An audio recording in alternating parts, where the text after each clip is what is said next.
En esta clase vamos a considerar el comienzo de la Iglesia imperial con la conquista de Constantino en el poder y los cambios que él hace para, bueno, dar forma a este nuevo imperio ahora con las connotaciones de una religión cristiana que iba tomando cada vez más fuerza, más poder. Como hemos visto previamente, a los cristianos no se los puede parar con persecuciones, habían crecido, cuanto más se los perseguía, muy parecido a como sucedía con el pueblo de Israel, más se los oprimía, más se multiplicaban. Así que este nuevo cambio, este giro drástico en la iglesia toma lugar justamente con el emperador Constantino, como hemos visto también, en el año 311 se declara el edicto de tolerancia y luego en el 313 el edicto de Milán. Este edicto de Milán es justamente eh, establecido por Constantino, quien sube al poder en el año 312 con una batalla ganada en el puente Milvio y justamente a través de una visión que él tiene, ¿no? Por lo menos como se relata, esa idea de que Constantino tiene una visión o una suerte de visión donde él mira y escucha en esta señal conquista. Y la señal que él ve es justamente la que ustedes encuentran allí, que es conocida como el lábaro, el lábarum de Constantino, que integra las dos primeras letras griegas del nombre Cristo. Christos en griego, Cristo se escribe con la xi y la ro, la X y la Rho, la letra R, que viene a verse como una P. Así que la superposición de estas dos letras conforman el lábaro de Constantino, señal que uno la va a ver grabada en los estandartes de los ejércitos, con las cuales justamente gana Constantino el poder y la utiliza, digamos, para su asunción al poder. Ahora, la pregunta es si realmente Constantino se convierte o no después de esta visión. Es una pregunta que queda abierta, no podemos saberlo a ciencia cierta. La cosa es que Constantino se convence de que el cristianismo es una religión que había que darle lugar y que Cristo era un Dios poderoso y más poderoso que los dioses que estaban en el imperio, que el Sol Invicto y los demás. Entonces, de esta manera, él levanta a Cristo, ¿no? Por sobre los otros dioses. La pregunta está en que realmente Constantino seguía ofreciendo o siendo sacerdote de los otros dioses. Así que él tiene esta idea casi como si fuera un amuleto, ¿no? Y también no le podemos a Constantino pedirle que actúe como un pastor, como un líder religioso, porque él realmente era un político y quizás hace esta movida más para el bien del imperio, ¿no? Hay que decir que Eusebio de Cesarea, autor de la historia eclesiástica, cree que Constantino realmente es un santo y así aparece en este tipo de grabados como el que ven allí, el primer emperador cristiano, casi un santo, tenido por santo por Oriente, la Iglesia Oriental, la Iglesia Ortodoxa. San Constantino, bueno, pasa a ser un personaje muy importante, pero muy importante en la historia cristiana. Es el que oficia, el que establece el primer concilio ecuménico de Nicea, establece el domingo como día de culto, construye templos, privilegios imperiales para los cristianos. No se pagan impuestos, imagínense lo contento que habrán estado los cristianos de esta época, ¿no? No se pagaban impuestos y en el 380, esto no pasa en el 312, toma todavía 68 años más, donde el cristianismo es eh, instituido como la religión oficial del imperio, ¿sí? Así que estos son los cambios más radicales que hace Constantino y algunos de ellos van tomando lugar eh, con un poco más de tiempo, como el hecho de que el cristianismo se convierte en la religión oficial para el año 380. El cristianismo pasa de un día para el otro de ser perseguido, con el tiempo va a ser ahora quienes persigan a los paganos, así que los cristianos del imperio ahora iban a ser aquellos que perseguían. También estaría la pregunta de ver si esto es más una conversión o una cristianización de un sector, ¿no? Porque acá es donde empezamos a ver si realmente los cristianos eran verdaderos cristianos, ya no tenían la persecución, ya no tenían los leones, ahora tenían dinero, ahora tenían privilegios, ahora no pagaban impuestos, ahora tenían iglesias, templos, y los beneficios imperiales estaban metidos en la política. Entonces hay que preguntarse realmente si eran verdaderos cristianos o estaban ya comenzando a ser afectados por este cambio, ¿no?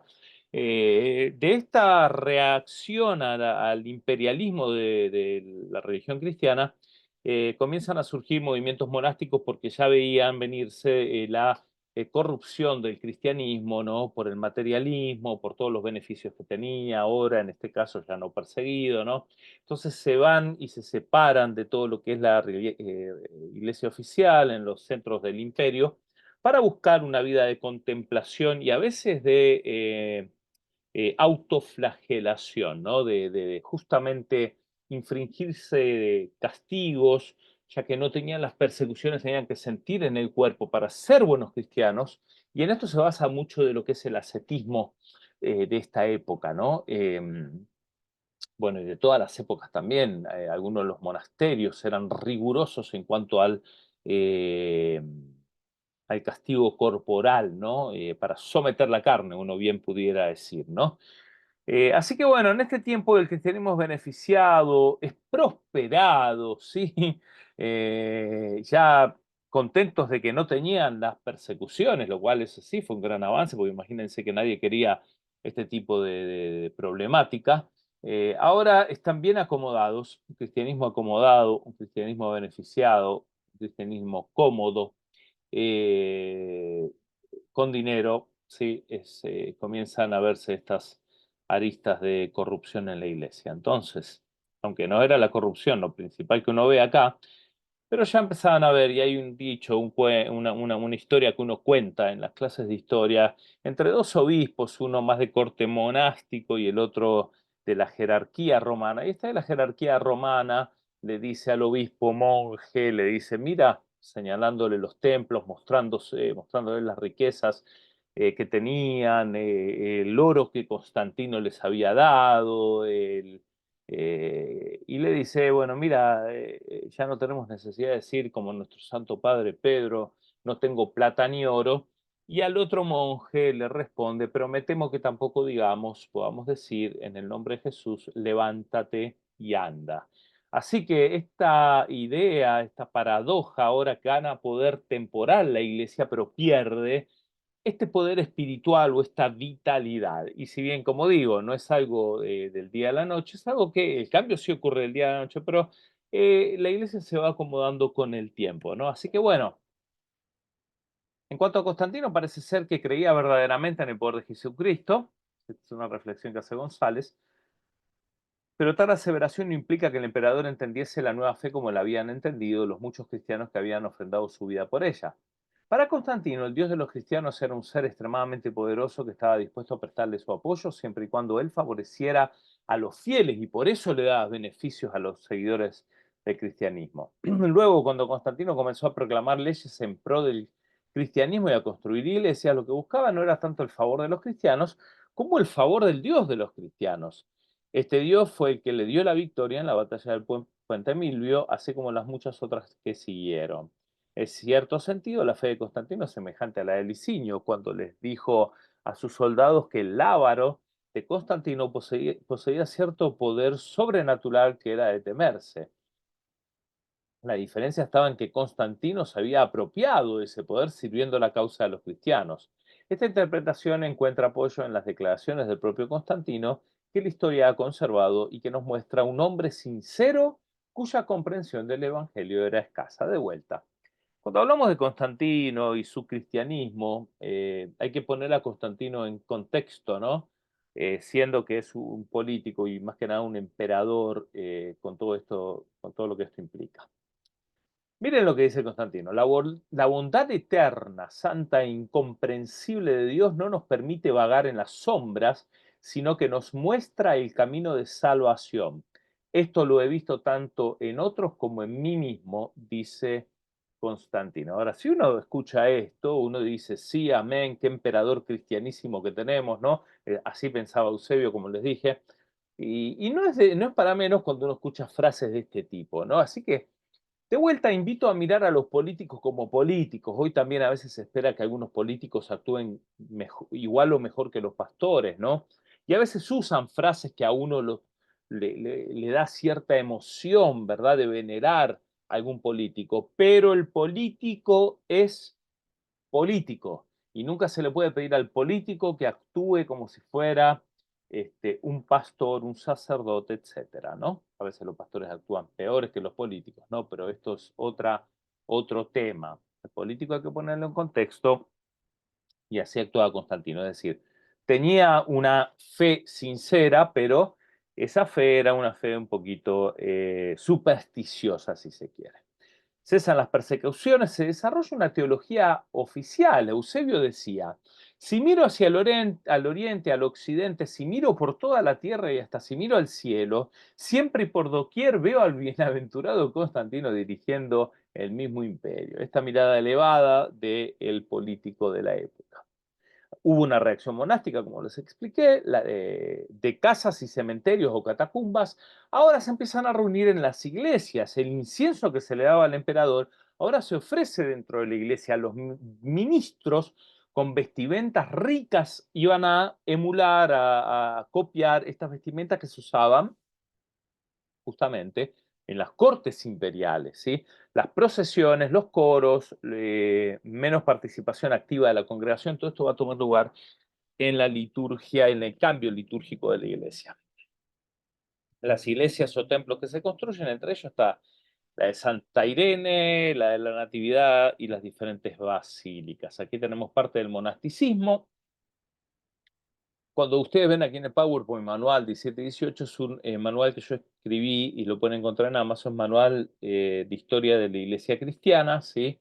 Lo van a encontrar con mi nombre, Raimondo, y es ideal para enseñar cursos de historia en la iglesia, ¿sí? Así que luego de la promoción del manual que he escrito, y por lo cual ahí dice manual, es donde explico en este manual el inicio del monasticismo, ¿no? En esta época. Si uno puede extender el inicio del monasticismo o en los estilos ascéticos mucho antes, obvio, Juan el Bautista, Qumran, ¿sí? De lo cual muchos sostienen que Juan el Bautista sale de esta forma de los esenios en Qumran, ¿no? Una práctica religiosa separada, austera, ¿sí? Como la que vive Juan el Bautista, bueno, es la que va a imitar un poquito el monasticismo de esta época. En este caso es como una reacción al imperio, ¿sí? Los monjes que se apartan de sus celdas o buscan la compañía de la gente pierden la paz como el pez pierde la vida fuera del agua. Esto lo decía Antonio el ermitaño. Probablemente algunos apuntan a Antonio como el primer eremita, ¿sí? De esta época, ¿sí? Antonio, que iba a influenciar en lo que es el monasticismo. Roma se seculariza, ¿sí? Monjes se los llaman monacos, ¿sí? O monachos. Antonio es este primer monje, hay contemplación, una vida de contemplación, por eso se buscan lugares como los que ven allí en estas fotos, aislados, difíciles de acceder, lejos, con poco alimento, los monjes todavía no tenían las estructuras de los monasterios, sino que eran personajes solitarios. Y va a haber toda una medida de la espiritualidad, si se subían a ciertos postes, si se quedaban ahí, eran monjes más espirituales, si estaban alejados, si se mataban de hambre, etcétera. Todas estas cuestiones van a estar eh, medidas en los monjes de esta época. Sí, y eran más vale solitarios, no estaban organizados. Los monjes, los monasterios, la organización de los monasterios van a empezar mucho después. Quizás uno de los mejores organizadores de los monasterios fue San Benito, con su regla que lo vamos a ver más adelante. ¿Sí? La santidad vista desde este punto, ¿sí? Donde uno se aleja y donde uno no atiende las necesidades del cuerpo, esto se toma como escape del pecado. ¿Sí? Así que hoy día también tenemos mucho de esto. El concilio de Nicea es otra de los eventos importantes que Constantino mismo lo eh, convoca y ahí tienen este grabado que están allí, todos los que tienen la tiara, ¿sí? El gorrito Ahí encontramos al Papa y a los cardenales, ¿sí? Por ejemplo, en este grabado, claro, es un grabado medieval, esto no es de la época, y a Constantino allí con un consejero, ¿sí? Y al pobre condenado que le están leyendo seguramente el credo niceno, ¿sí? Que es Arrio, ¿sí? Así que la controversia arriana toma lugar en este primer concilio ecuménico. Esta es una fecha que se tienen que acordar, el año 325, ¿sí? Entre mayo y junio de este año toma lugar el concilio de Nicea, que es la controversia entre Arrio y Atanasio, como la ponemos. Y en esta, para aquellos que tomen la clase, van a encontrar en la semana un foro donde van a tener que hacer un debate. Unos van a estar defendiendo lo que es la divinidad de Cristo, la consubstancialidad de Cristo con el Padre, la coeternidad de Cristo con el Padre, y el otro grupo va a estar defendiendo el hecho de que Cristo tiene un comienzo, de que es creado por el Padre, de que no es coeterno, por lo tanto no es Dios como el Padre. En tal caso será un Dios menor o un Dios creado, pero no un Dios como Yahweh en el Antiguo Testamento, Jehová. Así que bueno, para ponerlo en términos simples, los arrianos vienen haciendo la versión de los testigos de Jehová de aquella época, ¿no? Obviamente con sus debidas diferencias, pero en cuestión de la creencia en cuanto a Cristo, muy similar. Otra similitud con los testigos de Jehová que podemos encontrar es la forma tan práctica que Arrio tenía para comunicar el Evangelio y esta idea de un Jesucristo similar a Dios, pero no igual, es que ganó muchos adeptos a su fe, porque era una fe mucho más sencilla de creer o de entender que lo que es la fe trinitaria. De hecho, si lo pregunto a muchos, explíquenme la Trinidad, pues nos hacemos a veces un lío importante y uno termina diciendo la Trinidad, yo la acepto, la creo, pero para explicarla, pues no hay modelo muy... Se puede explicar bíblicamente, definitivamente, pero hay que hacer teología ahí, sí. En cambio, Arrio podía explicarla muy fácilmente desde su punto de vista, en donde él sostiene que Cristo es semejante. Y ahí hay un juego de palabras, como ven aquí en el PowerPoint, entre la palabra homoousia, que es consubstancial, idéntico al Padre, ¿sí? Homo siendo igual, o ousia, esencia, a homoiousia. ¿Sí? A ver si lo puede repetir esto mientras escucha el video. Homoiousia. Le agregan una letra I allí entre las dos U, entre las dos O, perdón, y eso le cambia totalmente el significado, es semejante sustancia con el Padre. Homoios es similar, ¿sí? Y ousia es esencia. Así que Arrio decía, Jesús es de similar sustancia, no es de la misma sustancia. Atanasio, su contrincante, va a decir, no, es de la misma sustancia que el Padre. Así que este es uno de los puntos de discrepancia más importantes de este concilio y lo determina una letra I, una vocal, o mejor dicho, un diptongo. ¿Podemos realmente separarnos por un diptongo? Sí. Nos podemos separar por un diptongo con una letra, uno se puede separar porque le cambia el sentido totalmente, no ni un poquito, le cambia todo el sentido. Y hay otra historia, ¿sí? Que se cuenta de un telegrama, y esta es la búsqueda de una ortodoxia, que es lo que el concilio iniciaba a empezar a buscar, una forma correcta de adoración, de devoción, de doctrina incluso, ¿sí? La Iglesia comienza a buscar la formulación doctrinal correcta para una fe y práctica correcta. Esta idea de que si yo pienso correctamente voy a actuar correctamente, ¿no? Entonces se comienza a formular una ortodoxia, el concilio termina en la declaración del credo niceno, que ahora lo vamos a leer, y claro que es un debate, un espadeo bíblico, pero tengo que decir que Arrio sabía mucho la Biblia, y utiliza textos como Proverbios 8, ¿sí? Donde habla la sabiduría, a su favor, mientras que los atanasianos usan el mismo texto de Proverbios 8 para sostener la divinidad de Cristo. Atanasio utiliza Juan 1, ¿sí? Obviamente para sostener la divinidad. Arrio utiliza que Jesús no sabía ni el día ni la hora, que tenía sueño y se dormía, ¿sí? Que iba al Padre, ¿sí? Que el Padre recibe gloria y adoración, y por su lado Atanasio sostenía que él era uno con el Padre. Entonces, bueno, fíjense qué textos hay por todos lados, ¿no? Que él era el Señor del día de reposo, ¿no? Que Jesús se hacía igual a Dios, incluso los judíos mismos lo notaban. Así que hay un espadeo bíblico, no se ponen de acuerdo conforme a la Biblia. Lo que determina que gana el debate es la tradición.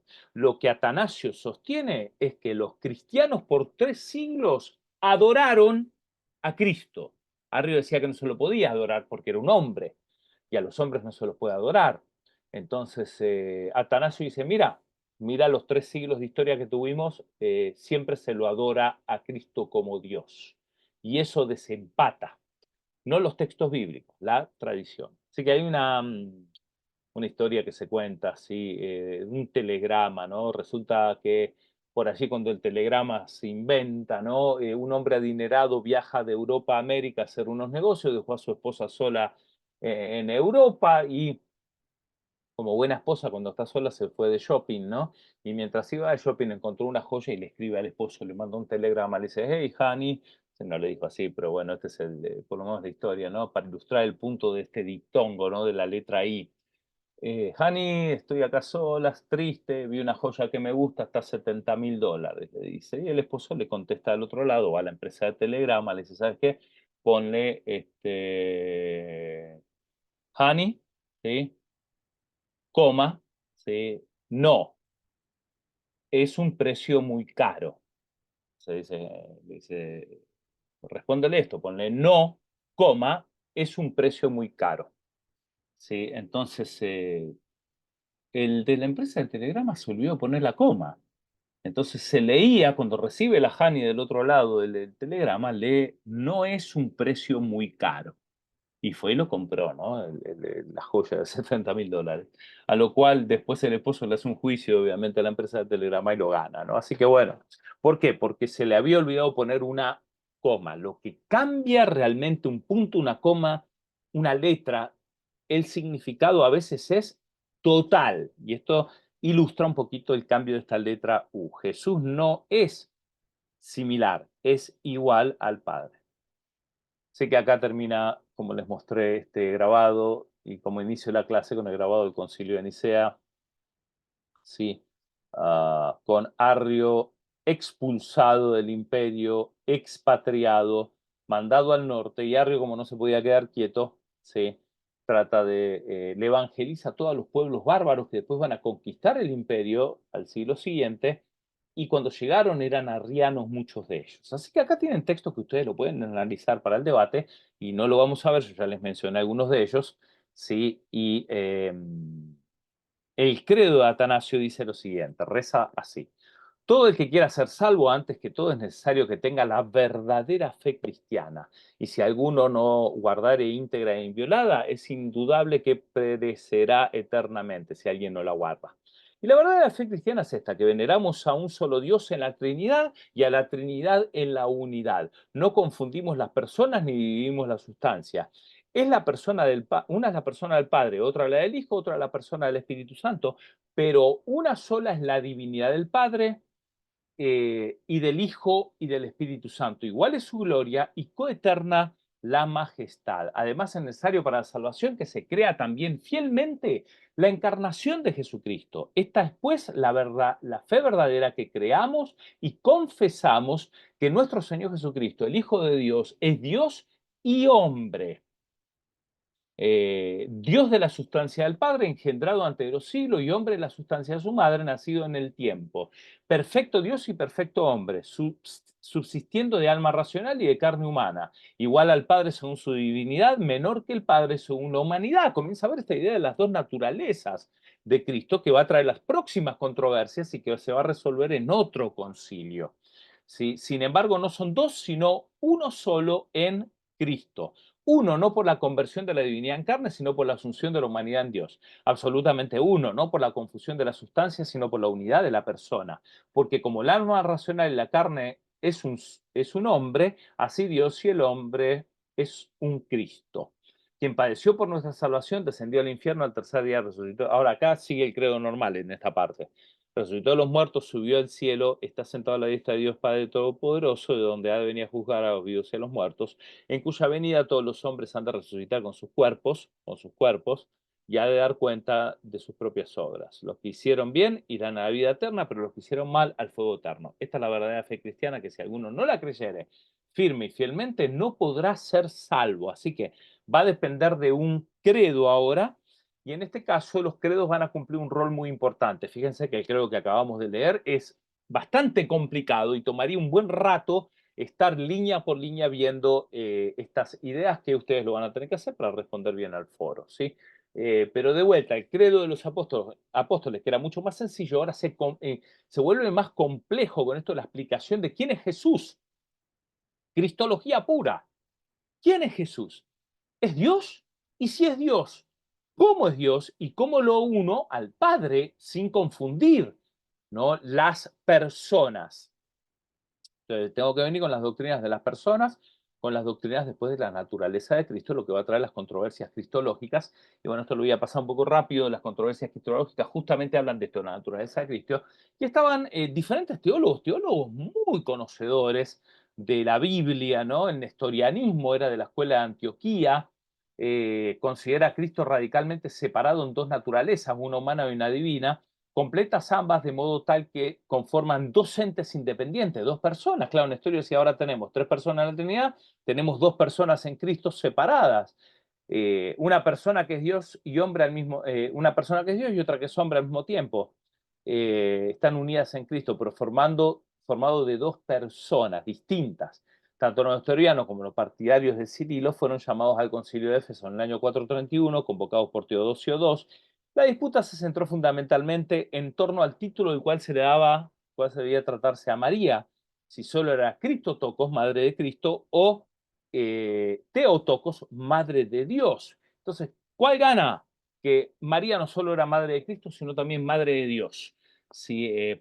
Y esto se adopta no tanto para venerar a María, ¿sí?, sino para definir que Cristo era Dios, ¿sí?, y era 100% Dios y 100% hombre, no separado en dos personas.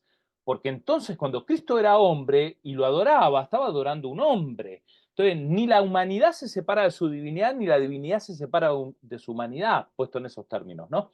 Sino que Cristo decide cuándo Él echa mano de una forma de su naturaleza, ¿no? Y es muy delicado esto para hablarlo teológicamente hablando, pero que Él puede actuar o ser humano, pensar como humano, pero por voluntad propia sin dejar de ser Dios. Esto no, entonces, si yo separo a Cristo en dos personas, repito, puedo estar adorando a un ser humano, lo cual es herejía, ¿no? Así que bueno, se dice que María es madre de Dios. Teotocos. Esto después va a tomar otras connotaciones, obviamente, en función de María. Pero en este término y en este tiempo no era para venerar a María, era para definir que Cristo era verdaderamente Dios. Apolinarismo es otro, una herejía enseñada por Apolinario. Enseñó que el Logos de Dios, el cual se convirtió en la naturaleza divina de Cristo, tomó su lugar, el lugar de su alma humana racional. Su cuerpo fue una forma glorificada de la naturaleza humana. En otras palabras, aun cuando Jesús era un hombre, él no tenía una mente humana, pero su mente era exclusivamente divina. O sea, Jesús siempre fue divino, ¿no? Y puedo asegurar que entre los que escuchan este video puede haber gente que tenga ideas de apolinarianismo o de nestorianismo también. Así que bueno, pueden estar estas ideas, porque son detalles que uno tiene que verlo bien con lupa, ¿no?, en cuanto a lo que uno cree. Pero hay gente que veía que Cristo no tenía naturaleza humana, sino que era totalmente divino, en el sentido de que no había nada de humano en él, y esto también está influenciado por el gnosticismo, ¿no? Apolinario enseñó que las dos naturalezas de Cristo no podían existir dentro de una persona. Su solución era menoscabar la naturaleza humana de Cristo. Entonces lo que hacía era que Cristo no era tan humano, era más divino, ¿no? Y esto de vuelta es una idealización de Cristo, y no solo una idealización, sino, como digo, rebajar la naturaleza humana, lo cual es problemático, porque si rebajo la naturaleza humana, la salvación de Cristo en la cruz, Él muere como hombre y como Dios, pero como hombre nos redime también. La redención tiene mucho significado en la cruz. Cuando veo a Cristo en su humanidad cargando los pecados de nosotros como humano, ¿sí? Y de esa manera se identifican todo con nosotros, ¿no? Bien, estos son los concilios que van a tomar lugar en este tiempo. El de Nicea lo vimos, Constantinopla y Éfeso y Calcedonia. Va a terminar habiendo otra formulación del credo con la cual finalizaremos esta clase. Y estos credos, Éfeso y Calcedonia, tratan con el nestorianismo, el monofisismo o el apolinianismo, ¿sí? Así que bueno, acá tenemos los diferentes concilios y esta es la declaración final del credo con la cual se cierra que es la declaración de Calcedonia, año 451. Siguiendo pues a los santos padres, todos a una voz, enseñamos que ha de confesarse a uno solo y el mismo Hijo, nuestro Señor Jesucristo, el mismo perfecto en la divinidad y el mismo perfecto en la humanidad. Esto es lo que creemos hoy. Ahora, esta gente se rompió la cabeza para sacar esta fórmula, así que hay que valorarla, ¿no? Hicieron el trabajo que nosotros, si lo tendríamos que hacer hoy, no sé cómo lo haríamos, pero bueno. Dios verdaderamente y él mismo verdaderamente hombre de alma racional y de cuerpo, consustancial con el Padre en cuanto a la divinidad y el mismo consustancial con nosotros en cuanto a su humanidad, semejante en todos a nosotros, menos en el pecado, como dice Hebreos 4:15, engendrado del Padre antes de los siglos en cuanto a la divinidad y el mismo en los últimos días por nosotros y por nuestra salvación, engendrado María la Virgen, Madre de Dios, ahora sí, en cuanto a la humanidad, Teotocos, ¿sí? Por eso el credo católico dice, o el Ave María, perdón, dice Santa María, Madre de Dios, viene tomado este credo, ¿no? Pero en este caso el Ave María es más para un reconocimiento de la Virgen María. En este caso era más para definir quién es Jesús.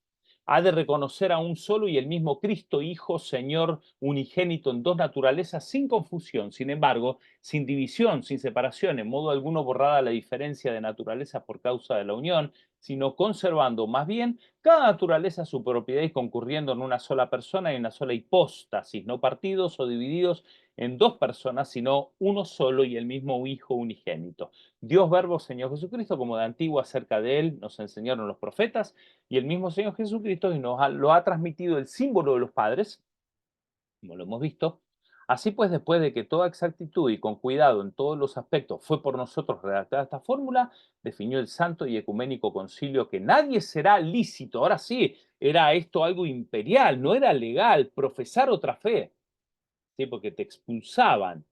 Ni siquiera escribirla o componerla, ni aún sentirla. Y acaba de comenzar toda una suerte de problemas en la iglesia, ni enseñarla a los demás. La iglesia se va a volver una entidad rígida en cuanto a doctrina, pero la doctrina ya se politizaba porque era parte del imperio, ¿sí? Así lo veían ellos, ¿no? Y acá vemos tú una declaración de Calcedonia bastante complicada de entender, ¿no? Pero define lo que nosotros creemos hoy día, ¿no? La Trinidad son tres personas, un solo Dios. Cristo o la divinidad de Cristo está compuesta por dos naturalezas, naturaleza divina y naturaleza humana perfectamente unida. 100% Dios, 100% hombre, no ha de, y no son dos personas, ¿no? De esta manera podemos adorar a Cristo como Dios y actúa como hombre al mismo tiempo sin dejar de ser Dios y actúa como Dios sin dejar de ser hombre. Actúa es una manera de decir, acá el lenguaje nos queda chiquito, ¿no? Pero de vuelta, fíjense lo que es la teología, ¿no? La iglesia se va a volver una entidad bastante teológica y también politizada, ¿no? Con Constantino y los próximos emperadores. Esto va a dar forma al imperio que se va a formar en el medievo. También va a ser algo que determine la suerte o el destino de los disidentes, ¿no? El que no crea ni sienta como esto se lo expulsa, ¿no?